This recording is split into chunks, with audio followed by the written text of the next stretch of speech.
This conference will now be recorded. Well, good morning, everybody, and welcome to the Board of Commissioner meeting for January 27th, 2022. It is Thursday. We're going to say it's approximately 9 a.m. According to my little fancy phone, it says it's 9, but I know it might not be accurate. So with that, a couple things real quick as we get started in this fine board meeting this morning. So I just want to remind everybody that this is considered a hybrid meeting. We have decided to come back into hybrid meetings as we work through this little pandemic that has been with us for the last couple of years. Appreciate everybody this morning joining us, either virtually or in person.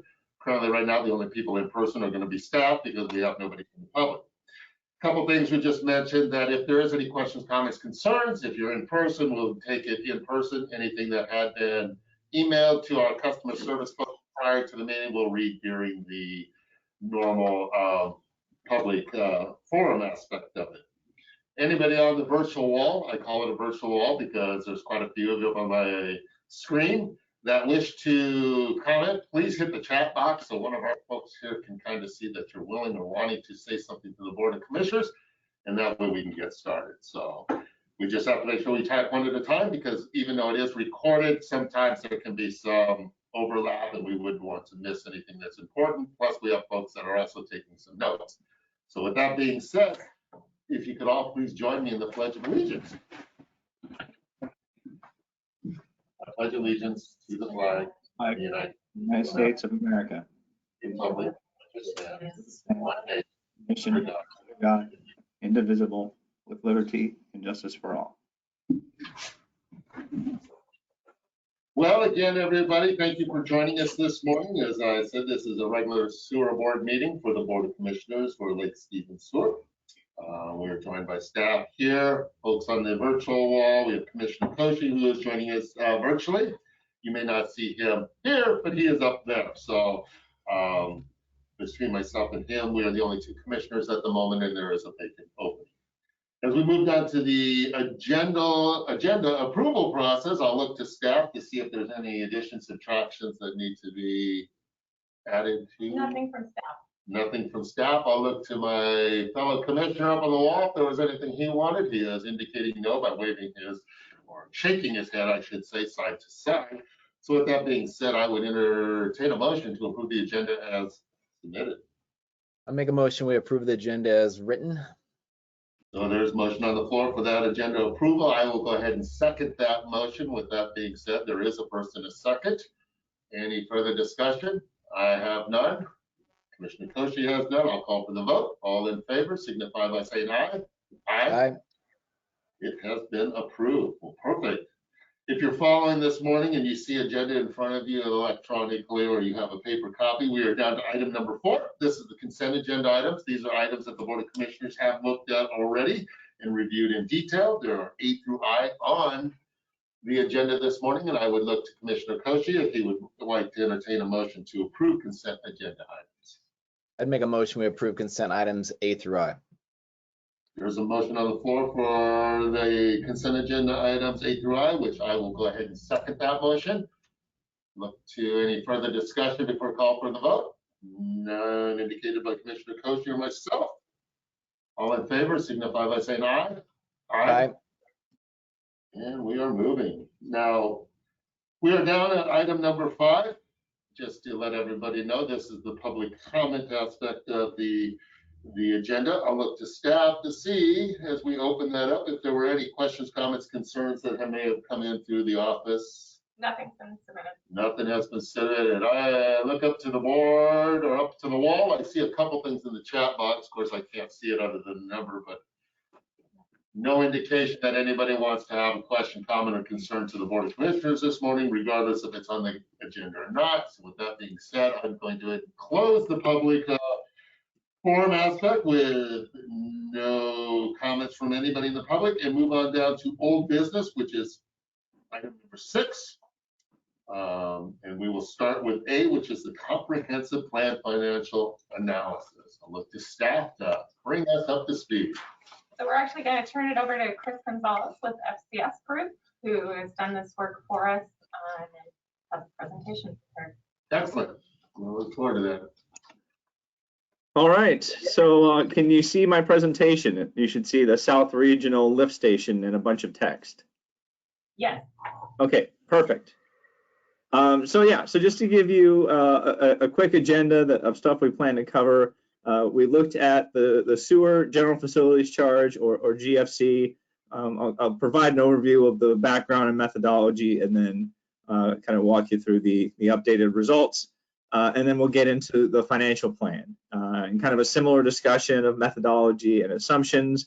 The capital needs forecast is one of the biggest pieces of the puzzle here, especially with the projects that are being outlined in the system plan. And basically, we've integrated them into the financial plan and wanted to gauge the rate impacts and so forth. And because people are always interested, we also have a sample bill comparison to show how the district is doing as far as their rate levels relative to other comparable jurisdictions. And if there are any questions, feel free to stop me as I'm going. The GFC, just for general background, is a charge that RCW Title 57 authorizes the district to impose on development to recover an equitable share of system costs. And these are specifically infrastructure costs as opposed to ongoing operating costs, which get recovered through the ongoing rates. This is based on the cost of existing assets that are documented in the district's fixed asset records, as well as the future capital projects. RCW 5708 allows the district to recover the cost of up to 10 years of planned capital projects, assuming that they are in the comprehensive plan. And then ultimately, the GFC provides a source of funding for capital projects and/or debt service. And so the general methodology that we've looked at is sort of an average cost methodology. We look at the total cost of the system, including existing costs, the cost of existing assets, interest accrual as allowed by law, and some other various adjustments, and then the 10-year CIP, and then we divide that by the system capacity and ERUs. And so ultimately, we want to keep the GFC focused on costs that are funded by the utility. So we adjust for things that were donated by developers or funded by grants. And so there are a fair amount of numbers here, but I'll try to walk you through this relatively simply. So basically, the utility had about $231 million in assets as of August 2021. We adjusted for construction in progress. That's those are investments the district has made, but not capitalized as assets yet, but they're also not in the forward-looking CIP. So wanting to make sure that we don't lose those investments in the methodology. We take out costs that are recovered through ULID assessments or latecomer fees. And so here, the purpose of this adjustment is to make sure that we're not charging customers for assets through multiple charges, or for the same cost through multiple charges. And so, properties that have paid ULID assessments to cover certain costs, paid latecomer fees to pay for other costs, we don't want to recover that through the GFC. As I mentioned, we take out contributed and grant-funded assets. Then this next line, provision for asset retirements from the CIP. The CIP includes projects that replace existing assets, as well as those that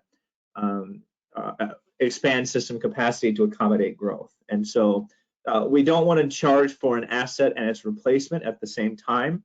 And so there are two ways really to get around that. And the first way is we don't include any of the replacement projects in the cost basis. And then we leave the existing asset inventory intact. The other methodology, which is the one that we're using, is we include all the CIP costs, so replacement as well as expansion and capacity expanding projects. And then we adjust the existing asset inventory to reflect the estimated cost of what's being retired. And so that's what we've done there. And then interest is allowed by statute. And then the last line of that existing cost basis is the net outstanding debt principal. And so here, we don't want to charge customers for an asset through the GFC and then have them pay for that asset again through the debt service that's included in their rates. So that's why we deduct outstanding debt principal. And so with those various adjustments, we have an existing cost basis of about $179 million. We get into the future cost basis. This is really based on the CIP, uninflated, so in current dollars.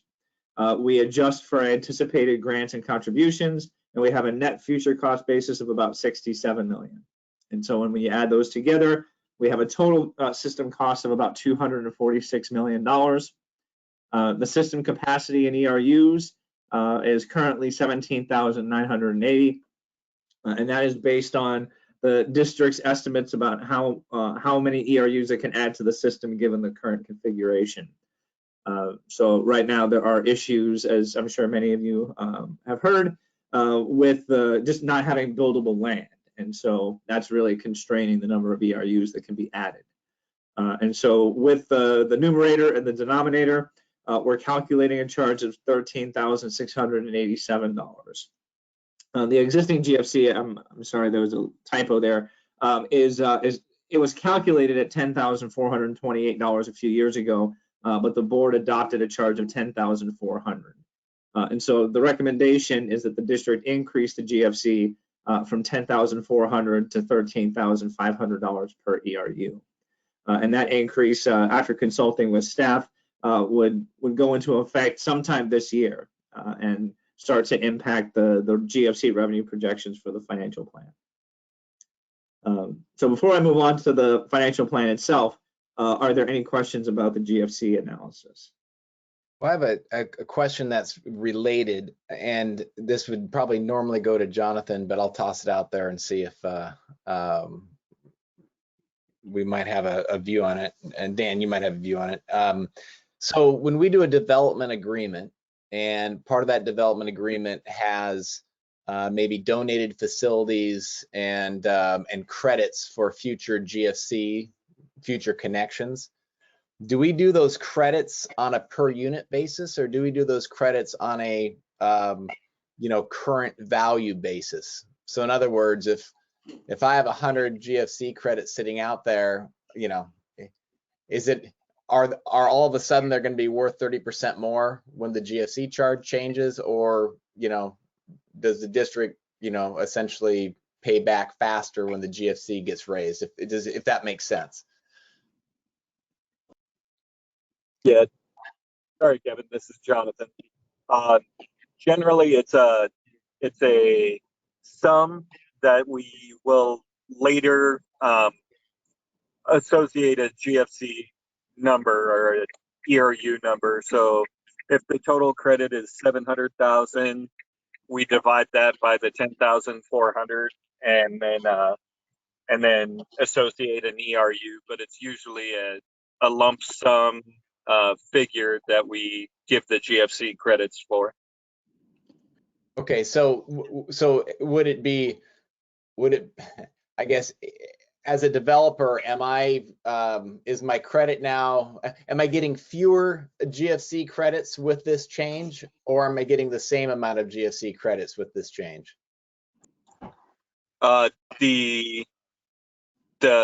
I guess the overall credit system won't change because we pay by whatever that credit amount is. It's not necessarily we'll credit you this many ERUs. If their contribution that benefits the district is $700,000 or $300,000, that is the total of their credit. Okay, so if these fees, if we make this change and it's now 13,000 per, they're going to have fewer connections covered because the dollar value of those connections has gone up. Correct.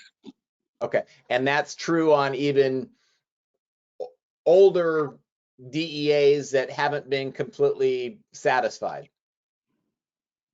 The DEA locks them in right now under the current methodology for 3 years to the older cost. But yes, the calculation of those GFC credits is exactly the same.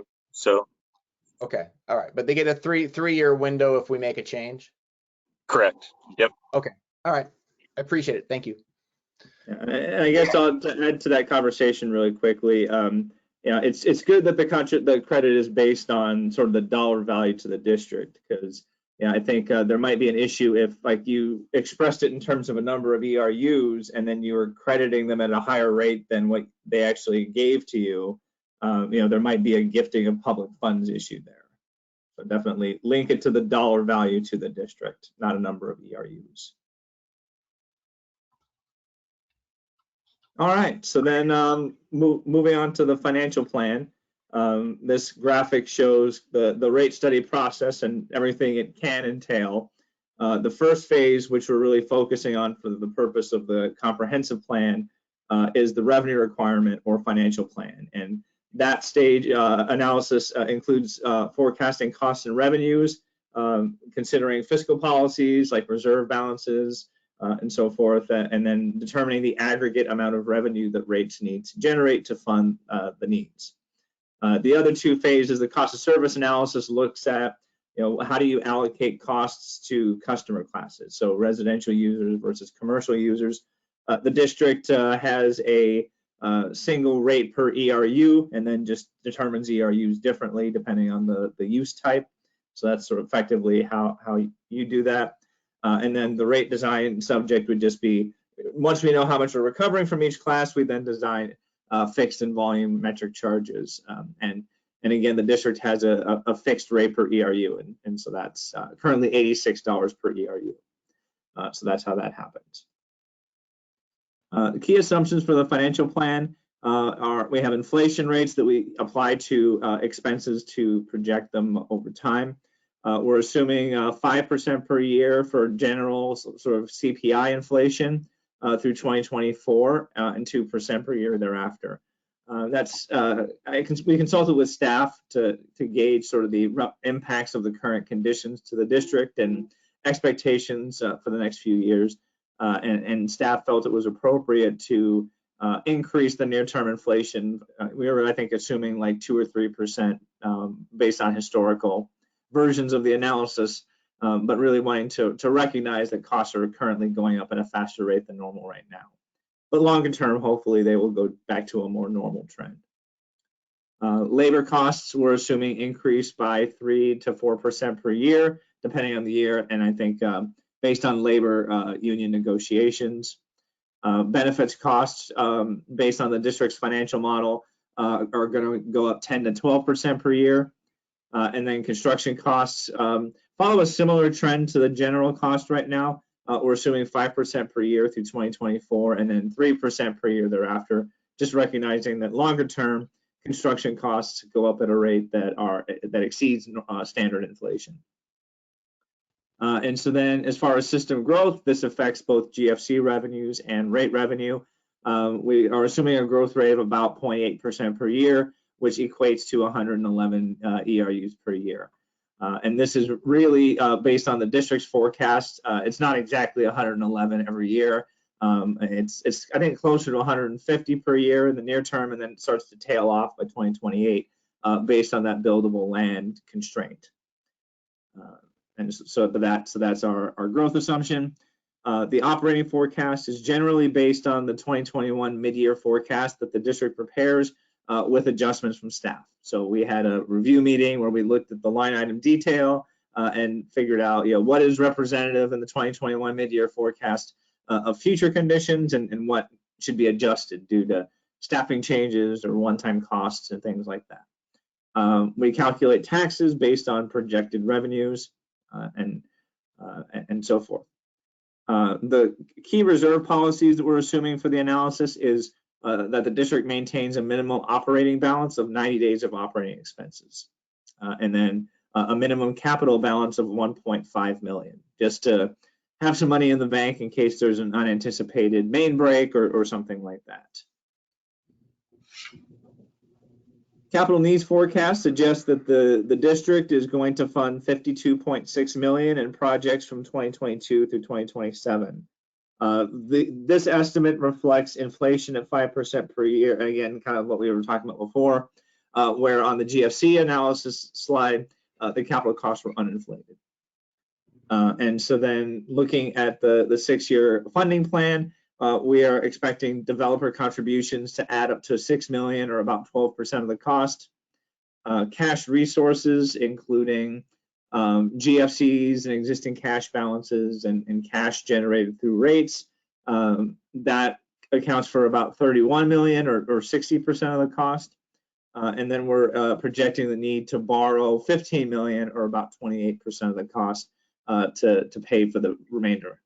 And that debt service, we're assuming, is funded by, the debt is revenue bonds, we're assuming is a conservatively high cost form of debt. And we're expecting that bond issue to increase debt service by about $1.2 million per year. Looking at the financial plan, we are showing the need for some rate increases. Consulting with staff, the recommended strategy reflects an assumed increase in the monthly rate per ERU of $4 per month, effective, for 8 months of the year. So kind of getting into effect beginning in May. And then we're looking at rate increases every other year, so that in 2024, we're projecting a $6 increase, and then in 2026, we're projecting a $4 increase. And so as the graphic shows, I mean, rates right now, the solid black line that's right here signifies the revenue projections at existing rates, and we can see it's enough to cover O&M, and it's currently enough to cover debt service. But then as the debt service increases due to that $15 million of borrowing, it will no longer be enough to cover debt service and meet coverage requirements. And so the rate increases provide enough additional revenue to meet those requirements and generate cash for capital projects, which, this kind of purplish bar at the top factors into the capital funding strategy. So the $30 million in cash during the planning period is also being generated through rates in part. And so the monthly bill comparison, we are showing the district at kind of the middle of the range here. And then with the proposed rate increase for 2022, that mid-year increase kind of jumping above Sammamish Plateau water, but otherwise remaining relatively consistent within the range of other utilities. And the list here, we have a combination of jurisdictions that are relatively close to the district geographically, and we've got some like Blaine that also has an MBR plant and kind of a similar overall cost structure. And we can see a pretty wide range, based on economies of scale. I mean, you've got your Seattle and your Everett that, they're much larger in scale than, some of the other utilities there. But overall, a pretty broad comparison, and it shows the district's rates are reasonable within that range. With that, that's the end of the formal presentation. I'm happy to answer any questions.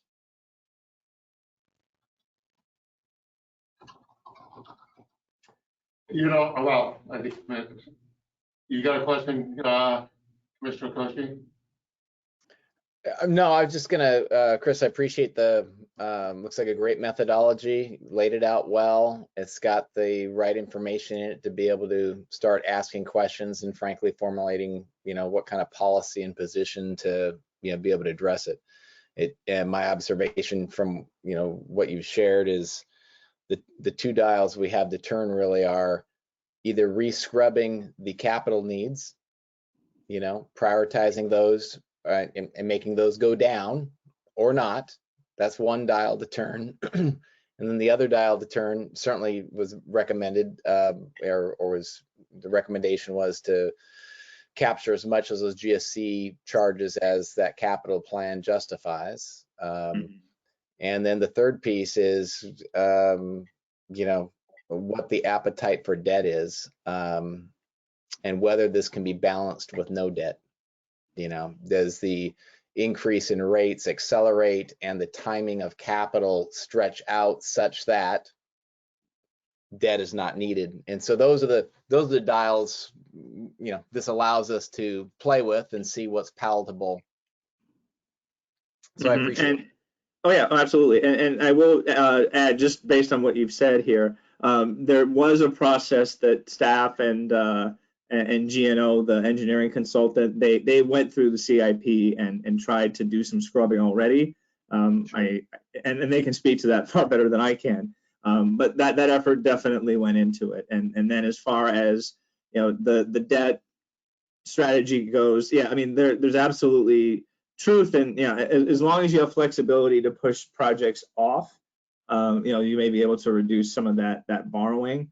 I do know from reviewing the financials, the district is relatively highly leveraged right now. I mean, there's a fair amount of debt service. I mean, even if we go to, this graph here, I mean, it looks like debt service, just visually is, roughly half of the annual revenue requirement. So not necessarily wanting to add to that, but then, the real question is, what flexibility is there to push these major projects off? And that may drive things. And I mean, the other thing, I mean, if you could do higher increases on the front end and generate more cash and reduce some of that borrowing, but that's really a policy call on your part. But I would say in general, I'm sorry, go ahead.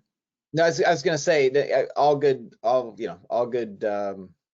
discussion. And the other piece is, if we anticipate capital needs to be, if we take this 10-year window, or we look back 10 years, maybe the plant gets in there, which is obviously a huge step function in terms of capital cost. But if we look at this next 10 years, do we think the capital needs are the same the following 10? Is that kind of the run rate of capital for the system in terms of long term as we look out over the decades? And if it is, then the question is, should it really be financed with debt at all?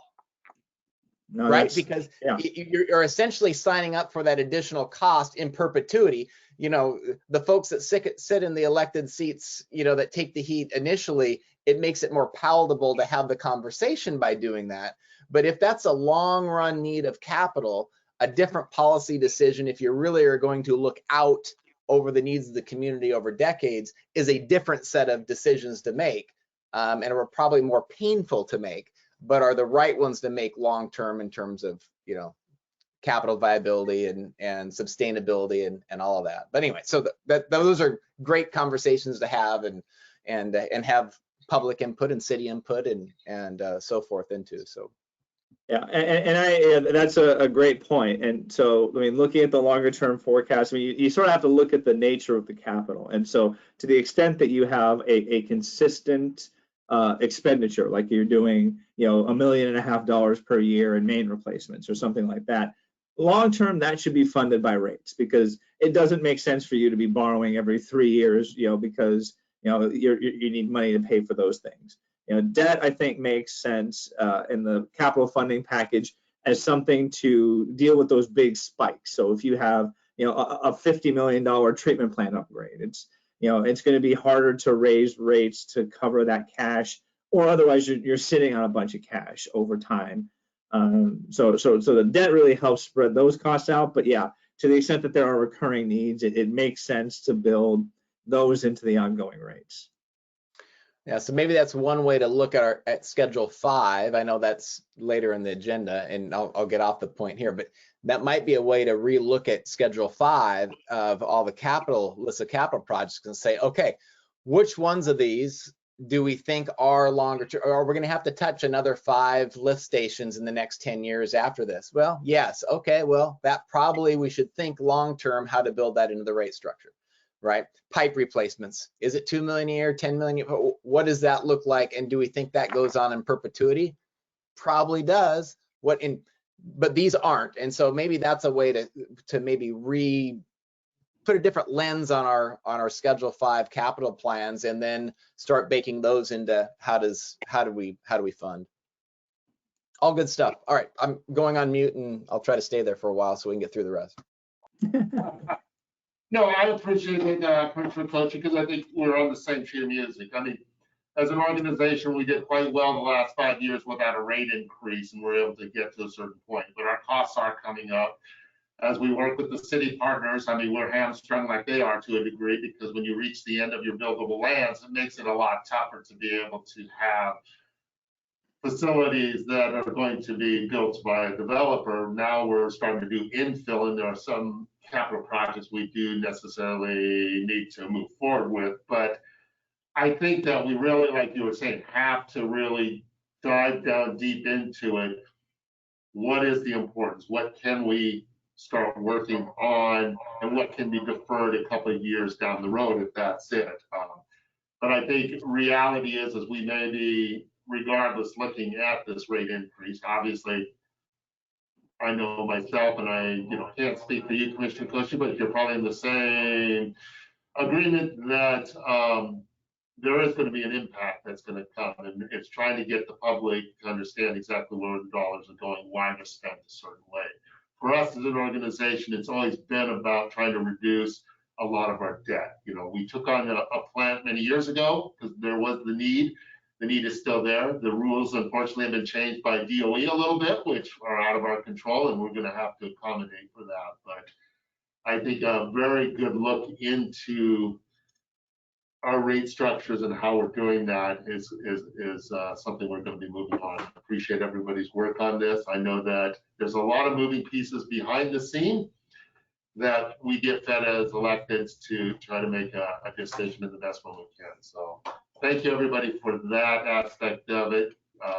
Great presentation. It's going to be helpful. I know we have some guests that are watching this, and so hopefully it gave them some insight of how the district does operate. It's not just in a vacuum that we decide that we're going to raise rates. So let's move on down to item B on the agenda, which is still under old business. It is the WSDOT State Route 9-204 intersection improvements.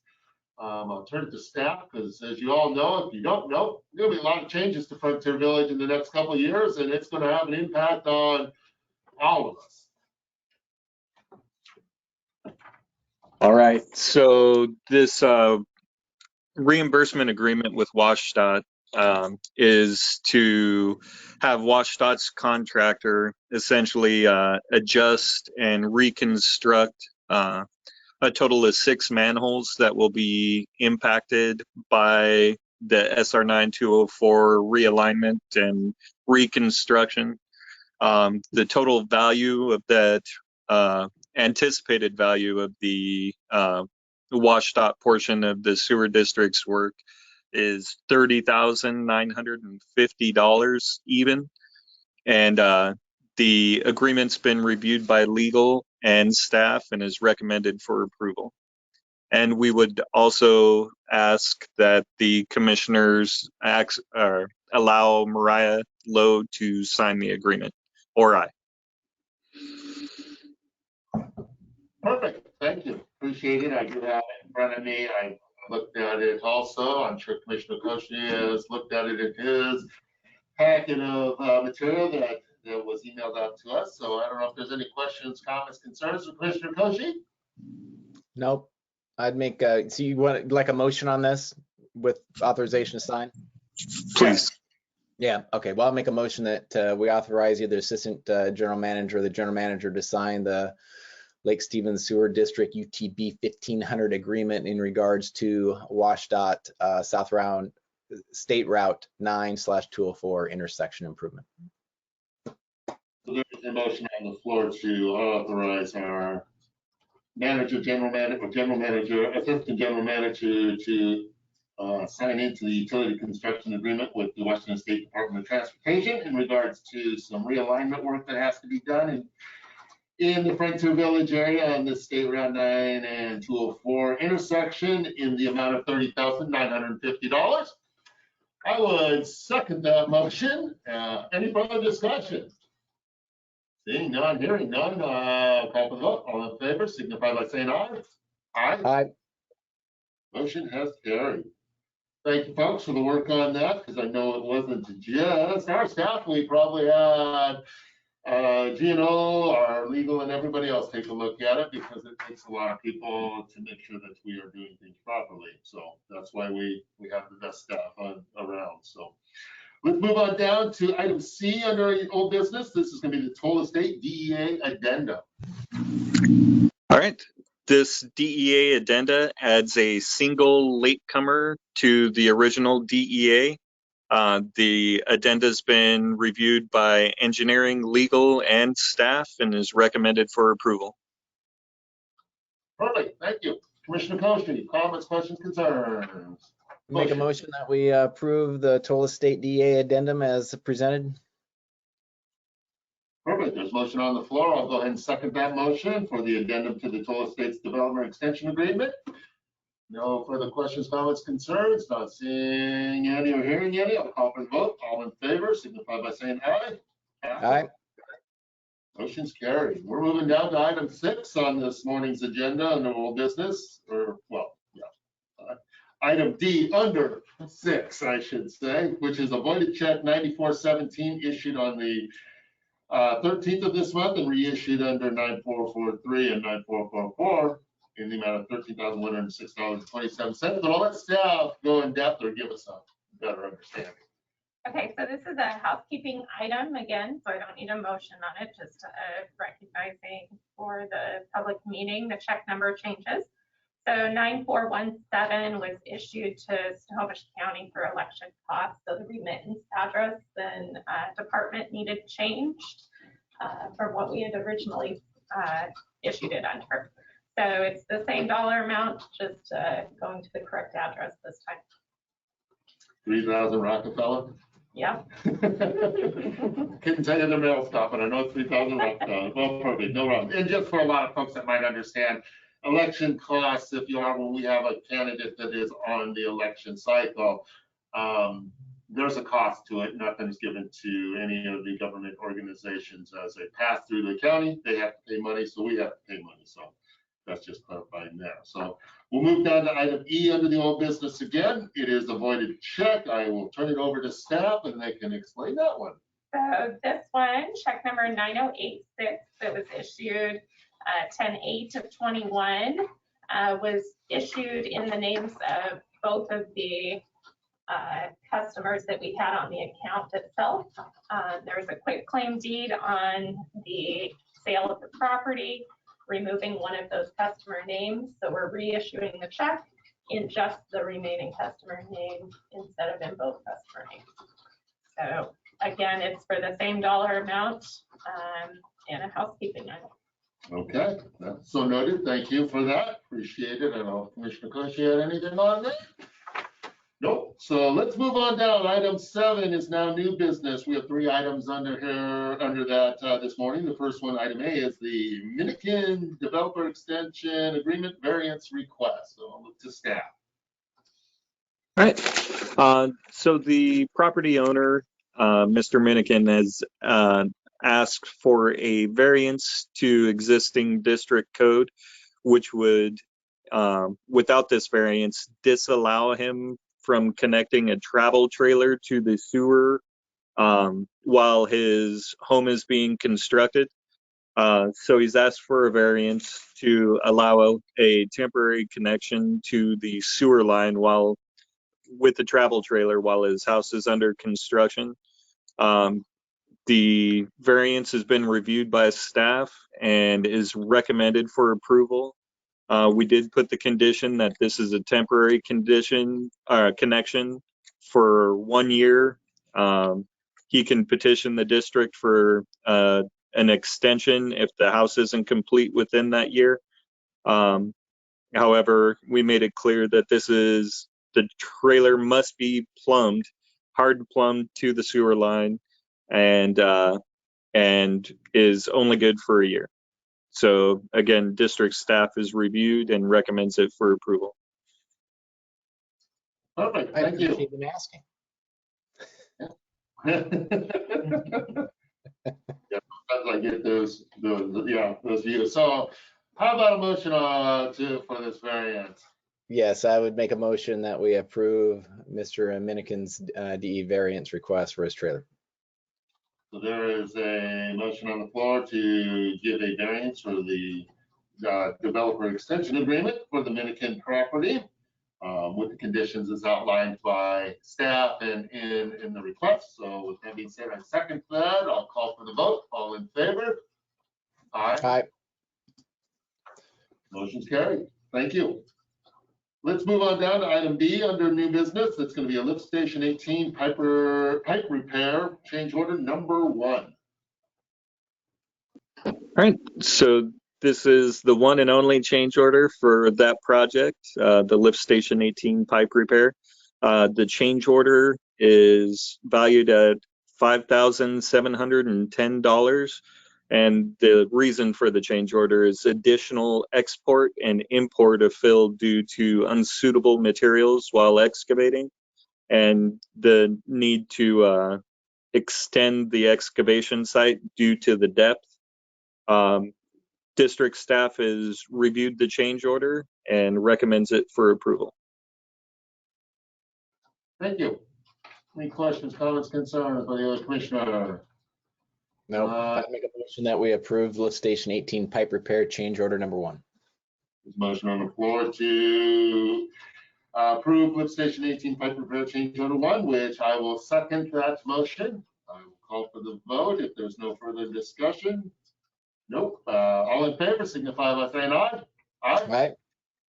Motion's carried. Thank you.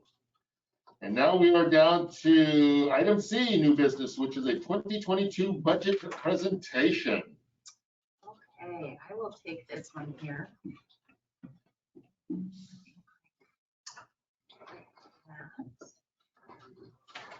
Okay. So you should see in your packet, we have the 2022 draft budget guidelines. If you would like to follow along, we've had so much good information today, we'll just kind of touch on some of the highlights. So in the schedule 1, which is going to be page 1 in there, you will see the operating cash flows. So our net operating cash available at this point, $12,089,748 available for O&M expenses.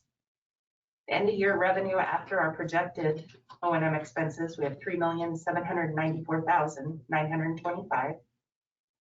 And then another highlight in here, our projected capital, which we will get to in Schedule 5. At this point, $10,582,864. So our operating revenue is up. This graph makes it look a little more than it is. It's actually about 76,000. We're estimating for it to be up. This is due to new connections, schools are back in. So we are seeing a little more in the usage there. It's metered, the water on the commercial. So we are expecting for 2022 about $14,874,389. Sorry.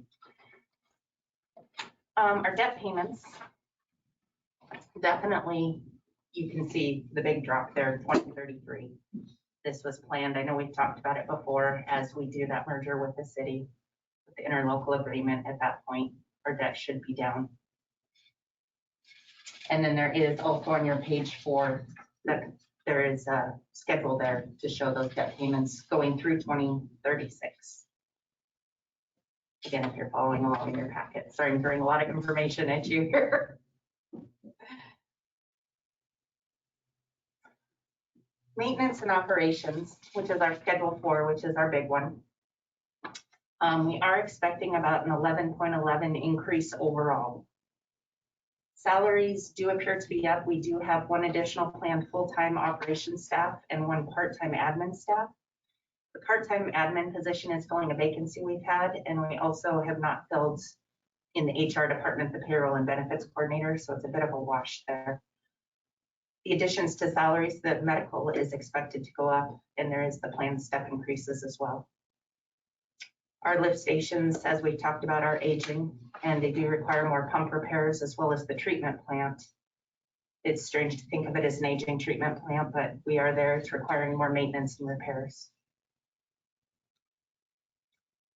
So a few highlights per department for our maintenance and operation. Admin overall is expected a 3.49 decrease.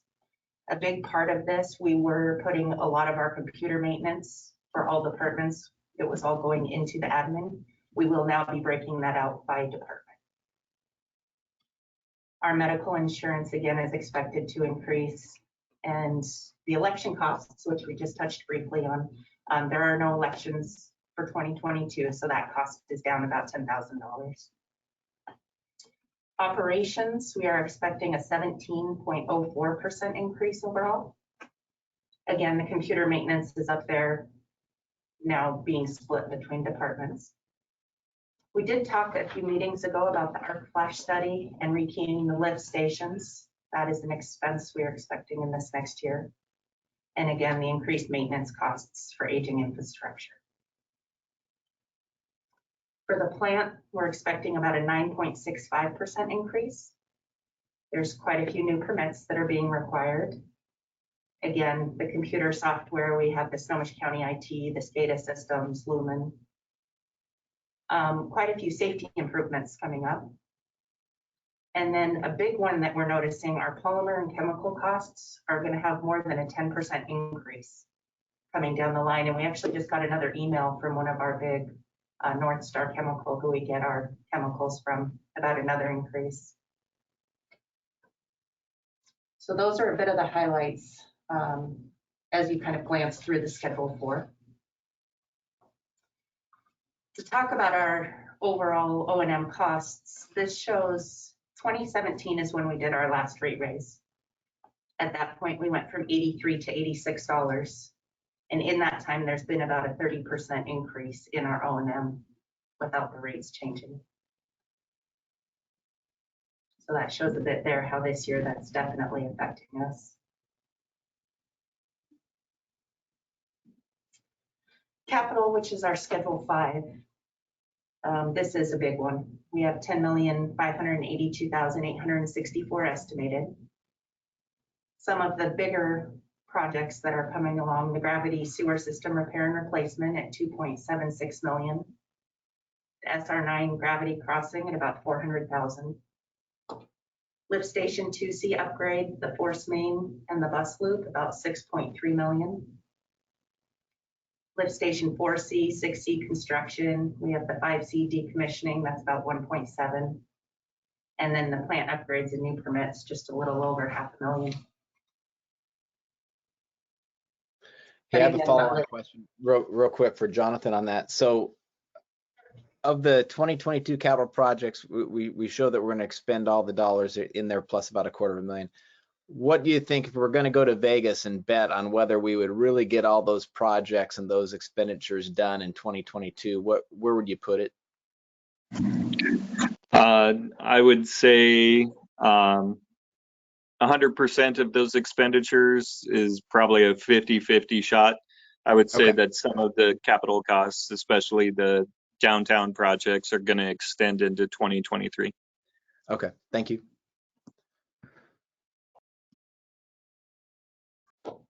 That's pretty much the highlights on it, so I appreciate it. And if there's any other questions or comments on anything. Now, I like the PowerPoint summary that you went through with the companion of the data in the back and how you're linking the two. It makes it easy to follow. It makes it very crisp, and it's nice to see what highlights you're pulling out relative from the raw data. So I appreciate the approach. Thank you. Yeah, I would concur. It makes it nice, for us to look at it. It keeps our audience can get engaged. Obviously, with our audience, if they didn't get it in a packet, it's always available because as is anything that government tends to produce, it's open for public dissemination. So I know that, like I said, we do have folks from the public joining us today that may have some more comments, questions, concerns on it, because a lot of times people don't understand financials per se in special purpose districts, municipalities, and the like. So good job. Really appreciate it. It gives us a lot to digest because, as we know, the board has a few things coming before them. I mean, I think if we're going to be moving towards a mid-year or sooner increase, it's something we obviously have to take a look at. As what was highlighted, which is very helpful, is to show we were able to hold off on rate increases since 2017 was the last time, which I think that's been the ideology of this organization and the electeds, is trying to minimize the impacts on everyday folks that help operate it. But we are at a certain point that we are going to have to look at some of those, and at least we can hit it head on. And if people have questions, it's laid out very well, and that's very appreciative of staff to do that, because I think that it's a very open book. The question that we have in it, I think our assistant general manager answered quite well, is going to be scheduling on some of these projects. We have the best intentions to get things in the ground, but we are competing with everybody else for the same small set of contractors to get this stuff done. So things do get pushed off, but it does buy us opportunity, which is time. And we can save some expenses from 1 year period for that. So thank you for that. Let's move on down to the manager's reports. I know we're getting close to the end. I think, yeah, we sure are. The first one up is going to be the general manager. All right, I'll keep it short. So 3.47 million gallons a day are current plant flows. We do have the calcium carbonate project that's starting. If you'll recall, we did a pilot project using magnesium hydroxide, which is alkalinity control, and now we're going to switch over to calcium carbonate, try that out for 3 to 6 months, compare the two before coming back to the board to make a proposal of if we're going to make a change off of sodium hydroxide or if we're going to stick with our former alkalinity control. So that project is on its way, and we're excited about that. And then the other thing to report is our accountant 3, Johnny Wen, has started, and he's, this is week 2, and we're super excited, and it's going very well. Excellent. I guess I'm gonna have to find him, meet him. I walked up front earlier, but doors were closed and people were buying meetings, and I didn't want to disturb them. Thank you. Any questions, comments from Commissioner Koshi? He's good. Let's move on down to the assistant general manager. All right. 31 GFCs collected so far this year and 17 permits issued. I would like to give some kudos to the collections staff.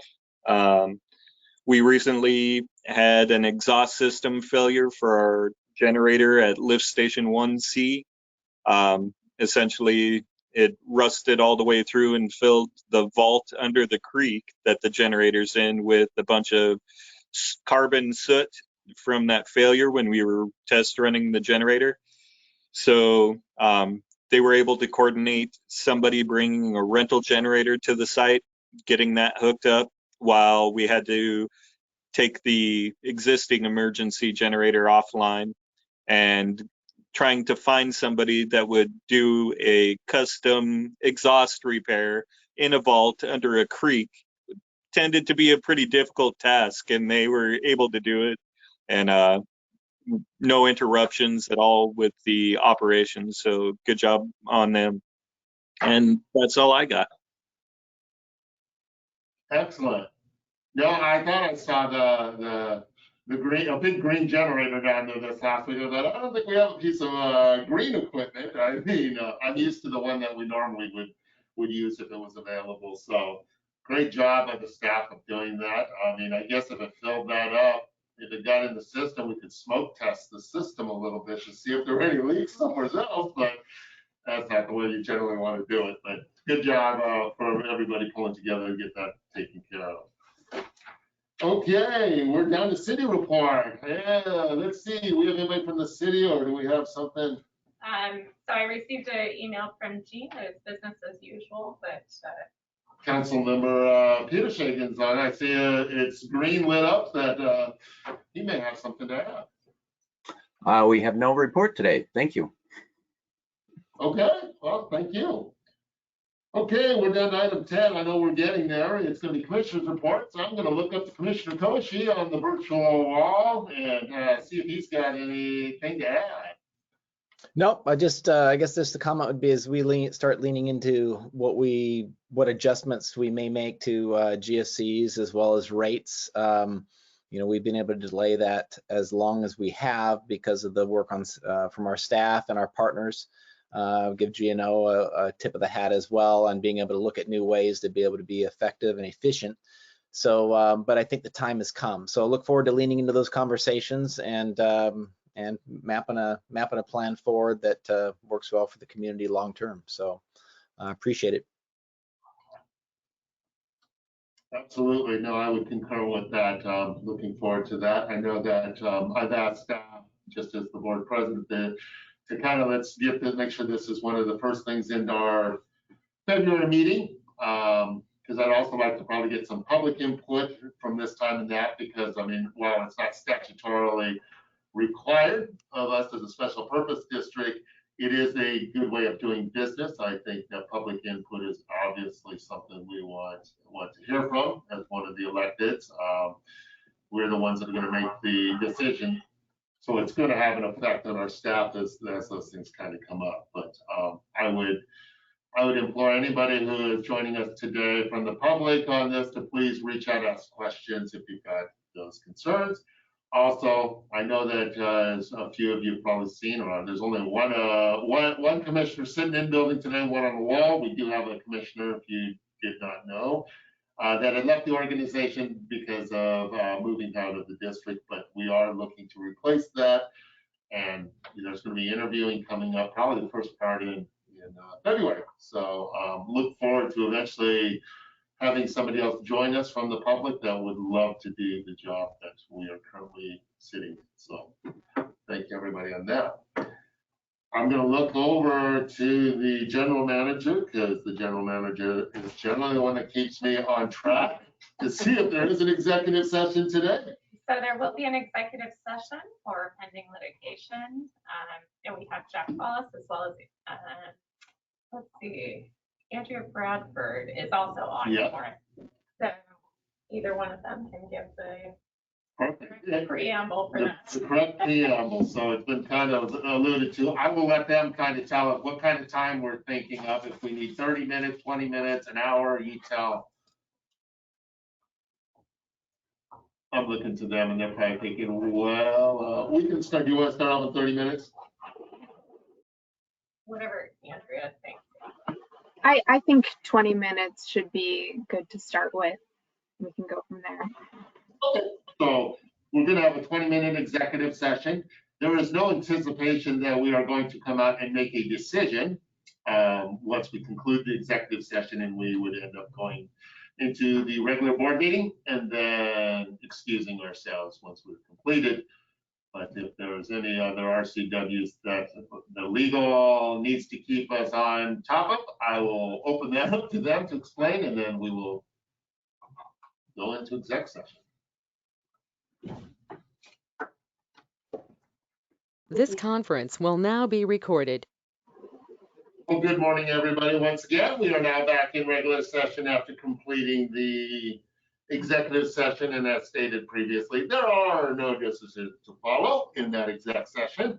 But the last bit of business would be a conclusion to this fine meeting, and I would entertain a motion to conclude. I make a motion, we adjourn. Second that. All in favor? Aye. Thank you very much. Take care, everybody.